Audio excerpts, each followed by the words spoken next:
This particular strain of yeast has been kept alive and used in every pint of Timothy Taylor's since the 1960s. The yeast is added to the cool wort in large tanks in the fermentation rooms. We've added the yeast. The yeast will grow tonight, and then tomorrow morning it'll start fermenting, turning the sugar into beer.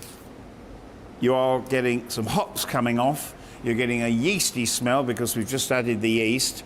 And there's a bit of a je ne sais quoi, which is going to make the bit of magic in Taylor's beer. You're beginning to get it. It's not finished beer by any means, but you're beginning to get what's going to make our beer different. A day later, and it looks like this. The yeast has begun to ferment, and the magic is starting to happen. And as you can see, it's a typical ale yeast. It's frothing up, cauliflower heads, that sort of thing, occurring, and it's going to come right up to the top of the vessel in the next 3 or 4 days.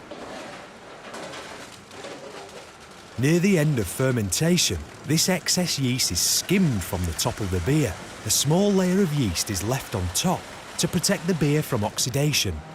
Too much could cause yeasty flavours, and this harvested yeast is used in the following week's brewing. The yeast is over 1,800 generations old and helps give Taylor's beers that unique flavour and crisp, refreshing taste. Now this is the old fermenting room. This was put in 1911, but it wouldn't have looked like this. There'd have been windows everywhere, slate vessels this high. These were put in the 60s and 70s.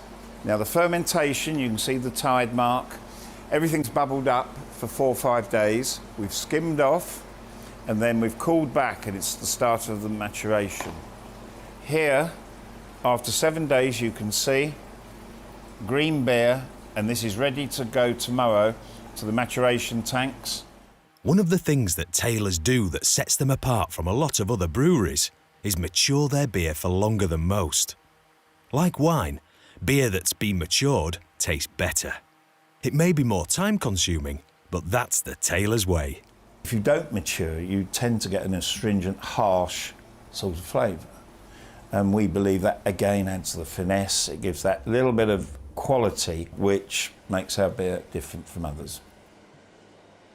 Well, this is beer ready to be put into cask tomorrow. It has been fermented for 7 days, matured for 3, and basically it's ready.